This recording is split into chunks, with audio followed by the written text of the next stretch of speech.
Therefore, it's not so much the globe. Today, it's all going to be about what the Reserve Bank has to say, not just what it's going to do today, but also its projections. What will it say on the growth number itself? To what extent will it, acknowledge the weakness? In fact, let's take that to our next guest. Sonal Desai, Executive Vice President and Chief Investment Officer at Franklin Templeton Fixed Income, is with us now. Sonal, great to have you on. We were just discussing how this is such an important RBI policy. All of them are important, but this one is absolutely critical, right? So let's get to the growth question first off.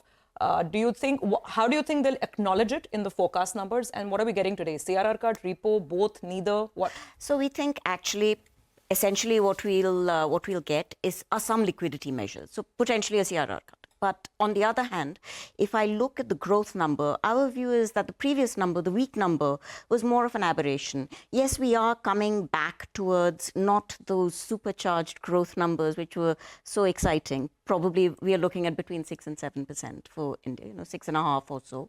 Perhaps that will be disappointing, but it's still very, very, very solid growth. So I would say acknowledging that. But I would be surprised if there was too much emphasis given to this one data point. Absolutely.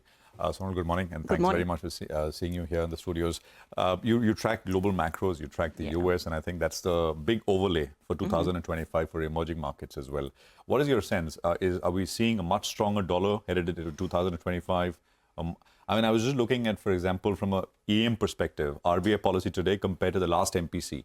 Dollar is higher, US yields are higher. It's a very adversarial kind of overseas backdrop that you have, in which EMs have to decide their policy. So just wanted your thoughts. So, I think that if I look at what is going to happen to the dollar, yes, there is no doubt that, all this discussion about tariffs, that's going to be dollar positive, dollar strength positive. The fact that actually growth is looking quite robust in the US, that's also dollar positive. Against that, there is the fact that we probably are going to get larger fiscal deficits, which is actually dollar negative. So, overall, which direction it comes out in is less clear. But I would say for emerging markets, individual emerging markets which get hit by tariffs, absolutely the dollar is going to strengthen against them. You don't think there's any chance that Elon Musk is going to be allowed to cut $2.5 trillion in spending? There aren't $2.5 trillion to cut, in the sense that you have so much of the budget, which is mandated spending. The amount that is left over after you take out mandated spending for social security, all of the rest, defense spending, you remove that, interest spending, you remove that. What you've got left is rather small, and that covers everything from airports to everything. Getting $2.5 trillion out of that might be a stretch. If anyone can do it, he can do it. I think so. I agree with you. So, more power to him. Well, Sonal, good to see you in the studio, and thanks a lot for coming down. Yeah. Well, tell us, what about the Fed? I think a 25 bips is almost a done deal for this December policy. Do you think so? Do you have a doubt on that? And what about 2025? How many rate cuts are you penciling in from the Fed? So, actually for the Fed, it's very interesting because I think it's almost like a mirror image for us as to what we're seeing right now from the RBI. We're on the fence as to whether or not they will cut.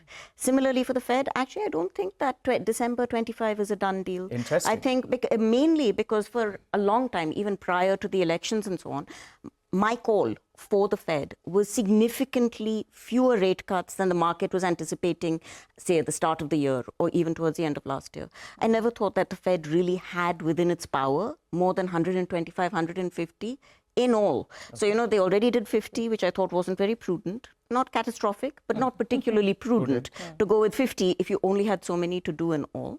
Okay. And then they did another 25. So if I'm correct about where the neutral rate is, which is the Fed neutral rate, I think is around 4%. They've only got around 75 more basis points to do. It would be smart to skip them. And I think that's what he started priming the market for. I mean, in the commentary earlier this week, saying that, we don't really have to rush. We're in no rush to find that neutral. So no cut in December and 75 bips in 2025. Yes, 75 bips in 2025. And actually the pacing of that, I think, is going to be somewhat determined by what we actually get out of that fiscal deficit, naturally. And if I look forward into 2025, Trump said many things over the course of the campaign. It is implausible for him to actually enact all of that. The Republicans are quite an unruly group. So getting them all to agree to everything is going to be quite difficult. History does tell us that he tries to do what he said he will do. Yes, right? Yes. That's certainly, and of course, he's got the Senate, the House, and everything. I mean, Okay, the courts. So he may try to do things he's not tried to do, and he's, of course, wiser as well after his first experience. So if I unpack that a little bit, I would say, does he have the House? He has liberally taken from the Democratic congressman to populate his... They may not support. Well, no, and you know, so for the first 3 months, actually, Johnson, the head of the Speaker of the House, he has maybe a 2% majority. And I said, like I said, Republicans are fairly unruly. The Democrats were very disciplined. You know, they would all vote together. Yeah. The Republicans in both the House and the Senate actually are a bit more unruly. So I mean that mainly because if I look at the different estimates prior to the elections of the costing of some of his programs, conservatively $7.5 trillion.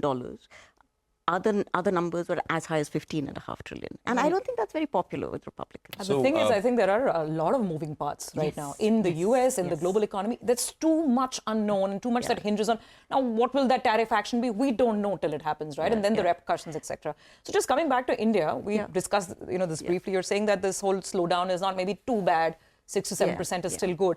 But the thing is, it's still hitting markets, you know. Corporate earnings slowing down. Obviously, first half CapEx has not been that great over here.